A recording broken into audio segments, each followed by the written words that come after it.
नमस्कार, आप देख रहे हैं चौथा खंबा और मैं हूं राशिद अहमद खान। हमारे खास कार्यक्रम सोशल सेलिब्रिटी में आपका स्वागत है और हमारे साथ मौजूद हैं आज भोपाल पुलिस के special cop SI Ravindra Singh, जो कि अपनी फिटनेस के में मॉडल से कम नहीं लगते। हम उनसे बात करेंगे, उनका सफर जानेंगे, पुलिस में कैसे वो भर्ती हुए और ये फिटनेस को लेकर जो कैसे उनमें जज्बा जुनून जागा और अपनी फिटनेस को लेकर वो कितने अभी क्या करते हैं, क्या खाते हैं, किस तरह से, और दूसरों को भी, युवाओं को भी और बाकी पुलिस कर्मियों को भी क्या वो मैसेज देना चाहते हैं।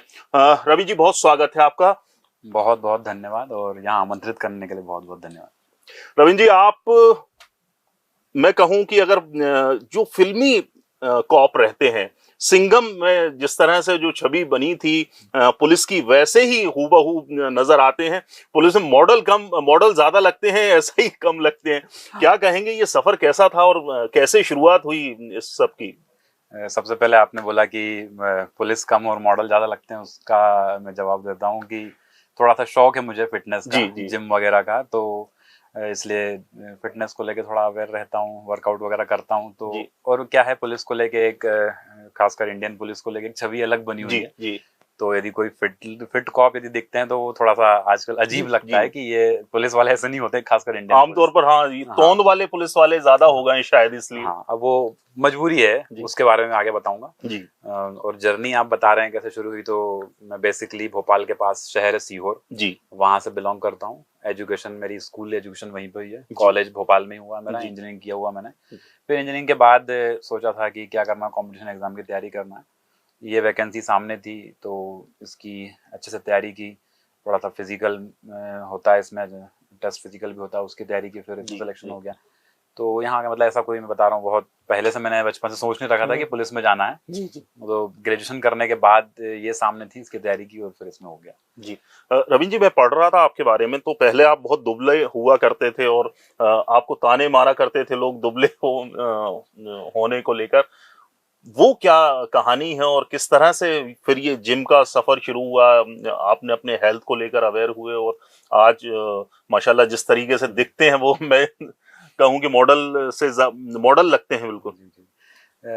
ताने की बात आप कर रहे हैं, हमारी इंडियन सोसाइटी है, यहाँ पर किसी की मतलब बॉडी फिजिक या जो नेचुरल वो जैसा है, कोई काला है, कोई सांवला है, कोई क्या, इस चीज को लेके पता नहीं क्यों बड़ा मजाक उड़ाने का एक वो टॉपिक रहता है, बल्कि बहुत गलत बात है ये जी। मैंने भी उस चीज को सहा है। मैं नॉर्मल लोगों से, जब मैं 19-20 साल का था, नॉर्मल लोगों से मैं बहुत ज्यादा दुबला पतला था जी। तो कहीं भी जाता था तो लोग सिर्फ यही बात कि भाई क्या करते हो, कुछ खाते नहीं हो, घर वाले खाने को नहीं देते, क्या हालत बना रखी है, कपड़े पहन रहे हो तो ऐसा लग रहा है हैंगर पे टंगे हुए हैं कपड़े। हमारे यहाँ मतलब पता नहीं क्यों है, बहुत गलत चीज है भाई। कोई शौक से नहीं होता, बिल्कुल। कोई दुबला है, कोई मोटा है, ठीक है, उसकी मजबूरियां हैं, कोई सांवला है, कोई छोटा है, तो ये कोई शौक से नहीं। लेकिन हमारी सोसाइटी में इस चीज को एक मजाक का टॉपिक बनाया जाता है, तो वो मैंने भी बहुत सहा है, लेकिन इतना दिल पे नहीं लेता था मैंने कहा ठीक है भाई, मैं जैसा हूँ वैसा ठीक हूँ। और मैं कहता भी था, तब मेरी हाइट अच्छी हो गई थी 19-20 साल की एज में जी। जितनी हाइट अभी है 6 फीट प्लस हो गई थी मेरी हाइट। तो मैं लोगों से कहता भी था, मैंने कहा हाइट भगवान ने दे दी है, बॉडी में बना लूंगा। तो फिर कैसे? तब मुझे भी नहीं लगा था कि सच में बना लूंगा मैं, लेकिन आज इतनी ठीक ठाक है कि भाई हाँ, मतलब मेरी बॉडी हाइट के हिसाब से। पुलिस में जाना था इसलिए जिम की शुरुआत हुई या पहले? नहीं, पुलिस तो मैं 2016 में ज्वाइन किया और जिम मैंने 2010 में शुरू कर दिया था। मतलब 14 साल हो गए आपको? हाँ, लगभग 14 साल हो गए, 14 साल से ज्यादा ही हो गए। तो अब वो एक आदत सी हो गई है जी, मतलब वर्कआउट के बिना तो दिन कंप्लीट नहीं होता, तो वो आदत ही हो गई है। और मुझे कोई प्रोफेशनल नहीं करता हूँ मैं, नॉर्मल अपनी फिटनेस के लिए कि हेल्थी रहें, फिट रहें और ठीक ठाक कपड़े ठीक ठाक लगे, हैंगर पे टंगे हुए ना लगे। क्या डाइट क्या लेते हैं अभी, पहले क्या ली और अब क्या? देखिए, ये एक फिटनेस भी एक बहुत बड़ा साइंस है। मैं 14 साल हो गए, इसका मतलब मैं ये नहीं कहता कि मैं इस चीज में बिल्कुल एक्सपर्ट बन गया हूँ। मैं आज भी सीखता हूँ। कोई यदि एक्सपीरियंस बंदा मुझे बताता है डाइट के बारे में, वर्कआउट के बारे में, तो मैं उसे बकायदा सीखता हूँ। ऐसा नहीं कि मुझे इतने साल हो गए तो मुझे अब कौन क्या बताएगा, ये नहीं है मेरा एटीट्यूड। तो डाइट ऐसा है कि शुरुआत में इतना नॉलेज नहीं था हमको। पहले सिर्फ ये पता था कि जिम जाओ बॉडी बन जाएगी, केला खाओ, दूध पियो, ये इससे बॉडी बन जाएगी। फिर धीरे धीरे करके थोड़ा नॉलेज आता रहा। 2010 में जब इतना नेट और यूट्यूब वगैरह इतना नहीं था कि नेट से हम इंफॉर्मेशन देख लें कि क्या करना है, कैसे करना है, क्या खाना है। आजकल तो बहुत है। तो धीरे धीरे इम्प्रूवमेंट आता गया। आज के टाइम में मैं मतलब दिन भर के लगभग 20-22 अंडे, एग्स मेरे मेन है डाइट में, नॉन वेज खाता नहीं हूँ मैं जी। और 1-1.5 लीटर दूध रहता है। ओवरऑल पूरे दिन का बता रहा हूँ, अलग अलग पार्ट में रहता है, ओवरऑल पूरे दिन का बता रहा हूँ। और लंच में नॉर्मल में या तो कोई पनीर या इस तरह का रहता है डाइट में, पनीर या दाल सब्जी रोटी चावल, और नाइट में भी इस तरह का पनीर या इस तरह की कोई चीज, सोया चंक्स या टोफू वगैरह या इस तरह का कोई भी एक चीज होती है, वो हाई प्रोटीन टाइप की डाइट 4-5 पार्ट में लेता हूँ मैं दिन भर। प्रवीण जी, पुलिस की नौकरी में ये माना जाता है कि बहुत बोझिल होती है, छुट्टियां मिलती नहीं हैं, वक्त ज्यादा देना पड़ता है। आप अपनी फिटनेस को लेकर कैसे मैनेज करते हैं पूरे वक्त में? कब करते हैं जिम? क्योंकि ड्यूटी के साथ बहुत मुश्किल होता होगा। ये आपने सही कहा, बिल्कुल पुलिस की जॉब बहुत हेक्टिक रहती है कि दिन भर हमारा कोई टाइम फिक्स नहीं रहता है कि रात में 11-12 बजे घर आए, उसके बाद सुबह हो सकता है 6-7 बजे कॉल आ जाता है। लेकिन एक नॉर्मल रूटीन ये है कि 10:30-11 बजे तक हमें, यदि नॉर्मल डे है तो पुलिस स्टेशन जाना रहता है। तो मैं ट्राई करता हूँ मॉर्निंग में ही वर्कआउट कर लूँ जी। मैं घर से ही अपना यूनिफॉर्म वगैरह लेके जिम जाता हूँ, वहीं पे वर्कआउट करके वहीं से रेडी होके ड्यूटी पे आ जाता हूँ। और मॉर्निंग में एक बार हो जाता है तो वो दिन के लिए फिर ठीक रहता है कि आज दिन में पता नहीं, शाम को तो वैसा टाइम मिलता ही नहीं है कि रात में फिर लेट नाइट जाओ तो वो भी ठीक नहीं। कभी कभार होता है नहीं जा पाता तो लेट नाइट भी जाता हूँ, लेकिन नॉर्मली मैं ट्राई करता हूँ दिन में ही मिल जाए और मॉर्निंग में ही कर लूँ वर्कआउट। और हाँ, सुबह उठते टाइम भी लगता है कि यार रहने देते हैं, थोड़ा सा सो लेते हैं, रेस्ट कर लेते हैं लेकिन वो फिर दिन भर के रिग्रेट से बेटर है कि अभी उठ के कर लिया जाए, वर्कआउट कर लिया जाए। फिर जब एक बार उठ जाओ जिम चले जाओ फिर तो बड़ा अच्छा फील होता है। जी।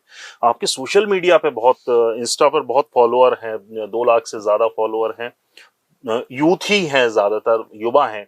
उनको क्या मैसेज देना चाहेंगे? क्योंकि आजकल एक नशे की लत जो है बहुत बेकार है, लाइफस्टाइल बहुत अच्छा नहीं है। जिसको नशे की लत भी नहीं है तो लाइफस्टाइल बहुत अच्छा नहीं रहता।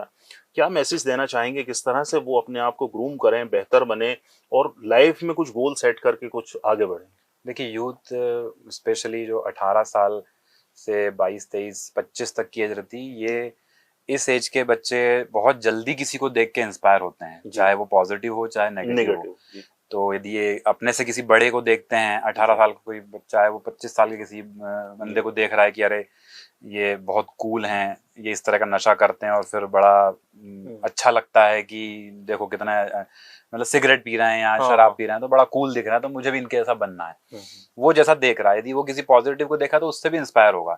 तो मैं अपने सोशल मीडिया पे मैं भी यही कोशिश करता हूँ कि भाई बच्चे इंस्पायर हो। मुझे कई पूरे इंडिया के कई स्टेट से कई जगह से मैसेज भी करते हैं लोग कि सर आपको देख के हमने तैयारी की थी, आपको देख के मोटिवेट हुए, तैयारी की और आज हमारी जॉब लग गई है। तो बड़ा अच्छा ही फील होता है कि चलो सोशल मीडिया हम इतना कर रहे हैं तो इसका एक पॉजिटिव मैसेज तो जा रहा है, बच्चे उस तरह की लत से दूर रह रहे हैं। और मैं फिटनेस को लेके भी कंटेंट डालता रहता हूँ कि भाई आपको यदि आप फिटनेस में यदि आप चले जाते हैं, जिम चले जाते हैं, तो आप मतलब कई तरह की बुरी आदतों से दूर रहते हैं जी। क्योंकि यदि आप वर्कआउट कर रहे हैं तो आप अपनी डाइट भी अच्छी रखेंगे, किसी तरह का नशा, हाँ डिसिप्लिन रहेगा, किसी तरह का नशा नहीं करेंगे, कुछ भी आप मतलब आप सिर्फ 1 घंटा वहां देते हैं, इसका मतलब आप पूरे 24 घंटे उस डिसिप्लिन में रहते हैं जी। तो मैं उस तरह का कंटेंट में डालता हूँ कि लोग देख के उसको भी मोटिवेट होते हैं कि भाई 1 घंटा यहाँ पर दे दो तो अपनी बॉडी के लिए भी अच्छा, अपनी हेल्थ के लिए भी अच्छा है और नशे वगैरह से दूर रहेंगे। मैं यही बताता हूँ कि भाई मैंने आज तक कोई सिगरेट या शराब या किसी तरह का कोई नशा मैंने नहीं किया है और मुझे कभी जरूरत भी नहीं हुई। नशा एक किया है मैंने, वो है जिम का। प्रवीण जी, शुरुआत में ही आपने कहा था कि हम जब पुलिस कर्मियों की फिटनेस की बात कर रहे थे, क्योंकि कई जो पुलिस वाले हैं वो फिजिकली उतने फिट नहीं रहते हैं, तोंद की बात हो या जो आपने कहा था कि आप विस्तार से डिटेल में बात करेंगे उस पर। तो वो तोंद का ऐसा है सर कि देखिए शेड्यूल ऐसा है, स्पेशली फील्ड में जो पुलिस है, खासकर मैं राजधानी पुलिस की बात कर रहा हूँ। आप जानते हैं यहाँ VIP law and order duties बहुत हैं, इसके अलावा भी मतलब बहुत बिजी रहती है भोपाल की पुलिस, तो उसमें टाइम निकालना बहुत मुश्किल काम है। अब उसमें भी आपको एक तरह से परहेज करना कि मुझे ये नहीं खाना है, मुझे वो नहीं खाना है, तो ये चीजें जब नहीं हो पाती हैं तो आपका बॉडी उस तरह से रिएक्ट करेगी कि आप जो मिल रहा है, भाई भूख लगी है, ड्यूटी में है, भूख लगी है तो कुछ भी खा लिया, यहाँ से दुकान से खरीद के नाश्ता, समोसा, कचौड़ी वगैरह कुछ भी खा लिया। फिर लेट नाइट घर जा रहे हैं 11-12 बजे के बाद, फिर डिनर कर रहे हैं, करके तुरंत सो जा रहे हैं, तो इस वजह से पेट निकल आता है। जिनका ही पेट निकला लोग उनका मजाक उड़ाते हैं। मैं कहता हूँ मजाक उड़ाने वाली बात नहीं है, वो कोई जानबूझ के नहीं किया, उनकी मजबूरी है क्योंकि हर किसी से इस तरह से इतना नहीं हो पाता ना कि भाई सुबह उठ के वर्कआउट करे, वॉक करे या कुछ अपने हेल्थ के लिए, क्योंकि शेड्यूल ऐसा है, कोई किसी तरह की 7 दिनों में हमें कोई छुट्टी नहीं मिलती कि वीकली ऑफ मिल रहा है, या टाइमिंग फिक्स है ड्यूटी का कि भाई आप 10 बज गया, 10 के बाद आप चाहे कुछ भी हो जाए आप तो घर जाओगे, रात के 10 का भी बता रहा हूँ मैं, ऐसा नहीं कुछ हो गया तो आपको 12-1 बजे तक भी रुकना है। तो वो शेड्यूल जब ड्यूटी का फिक्स नहीं है तो फिर खाने का भी फिक्स नहीं होता। कई बार मैंने देखा है हम लोग ही दिन का लंच 5-6 बजे करते हैं, लंच 5-6 बजे हो रहा है, तो फिर उसके बाद इस तरह से मेंटेन करना बहुत मुश्किल है ना, वरना तोन निकली है तो वो शेड्यूल ऐसा इसलिए निकली है। जी आप बिल्कुल फिल्मी कॉप लगते हैं, मैंने शुरू में भी कहा था, मॉडल लगते हैं, कभी मॉडलिंग के ऑफर भी आए होंगे? कुछ आए हैं, पहले भी आए हैं, अभी भी है ऑफर, अभी देखते हैं आगे क्या होता है। और युवाओं के लिए कोई मैसेज, क्योंकि हमारा ये प्लेटफॉर्म है चौथा खंबा, इससे इसके जरिए क्या मैसेज देना चाहेंगे यूथ को और लोगों को भी, किस तरह से रहें, क्या करें क्या ना करें, और खासतौर से जिम, हेल्थ और इस सब को लेकर? यूथ को भी मैं एक मैसेज देना चाहूंगा कि आप स्कूल कॉलेज के टाइम से ही इतना प्रेशर मत लीजिए, लेकिन एक माइंडसेट रखिए कि आगे करना क्या है मुझे, उसी पे आगे बढ़िए, आप उसी तरह के लोगों के साथ रहिए, बड़ा फर्क पड़ता है आपके आसपास किस तरह के लोग हैं, तो आप उसी फील्ड में उसी चीज में आगे जाते हैं, वरना यदि नेगेटिव लोग हैं आपके आसपास जो कुछ गलत चीजें कर रहे हैं तो वो आपका फर्क उस पर भी पड़ेगा फर्क। और मैं अपने सोशल मीडिया से भी मैसेज देता रहता हूँ, लोग काफी मोटिवेट भी होते हैं, मुझे मैसेज करते हैं। एक मैं आपके चैनल के माध्यम से कहना चाह रहा हूँ, जैसे कई स्टेट्स में यूनिफॉर्म पे रील या वीडियोस बनाने पे बैन लगा हुआ है, उसका भी एक रीजन है, और मुझे लगता है कुछ दिनों में शायद मध्य प्रदेश में भी हो जाएगा, क्योंकि कई लोग जो रील्स बनाते हैं यूनिफॉर्म में, वीडियोस बनाते हैं, वो डांस कर रहे हैं यूनिफॉर्म में, कुछ भी किसी तरह का मतलब लिप सिंक इस तरह की कर रहे हैं कि वो यूनिफॉर्म की गरिमा के खिलाफ है वो। तो फिल्मी गानों पर रील्स बना डांस कर रहे हैं, यूनिफॉर्म में डांस कर रहे हैं, तो इस तरह का कंटेंट ना बनाएं।